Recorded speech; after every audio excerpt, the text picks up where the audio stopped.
Le château du Bon Consiglio. Le château a été construit sur un massif rocheux, ancien site d'un castrum romain pour un objectif de défense.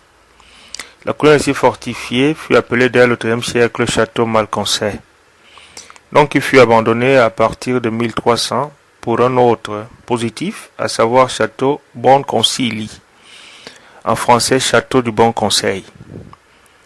La structure actuelle du château est le résultat d'une agrégation de bâtiments vieux de plusieurs siècles. On y distingue les différentes sections et structures datant de plusieurs siècles. Le château du Bon Consiglio est l'un des plus grands complexes fortifiés des Alpes. La partie plus antique du château est du style romain. Elle est représentée par un ensemble du XIIIe siècle, du Castelvecchio, en français le vieux château, reconstruit en 1440, et par une grande tour circulaire appelée tour d'Auguste. Successivement, entre la fin du XIVe siècle et le début du XVe siècle, la structure fut profondément modifiée par des princes évêques Georges de Liechtenstein et Jean IV Hiderbach. Le premier, Georges, relia au Castelvecchio la tour d'Aquila et la fit garnir de fresques représentant le cycle des mois, exemple remarquable du gothique international.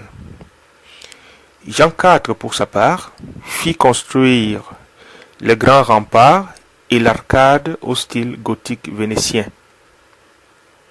En 1500, le cardinal Bernard Clésio, engagé dans un projet de réaménagement et de restructuration de la ville, fit construire dans la partie sud du complexe un édifice de la Renaissance, le Magno Palazzo, en français le Grand Palais, et en fit la nouvelle demeure du prince-évêque décorée de fresques par Dosso Dossi et par Girolamo Romanino.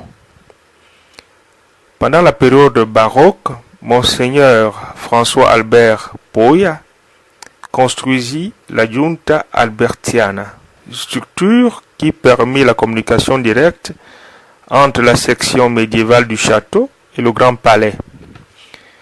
En 1796, la ville fut envahie par les troupes de Napoléon. Le dernier prince-évêque, Pietro Vigilio Thun, abandonna le château et se réfugia dans la forteresse de famille en Val di Non. Avec la sécularisation du prince-évêque de Trente et son annexion à la comté de Tyrol, le château du Bon Consiglio passa de siège institutionnel à une caserne militaire autrichienne. En 1918, l'État italien en devint le propriétaire et ne confia le château à la province autonome de Trento qu'en 1974. Le château est classé manoir d'honneur de l'ordre de Vittorio Veneto, figurant en haut et à gauche du diplôme du Cavaliere.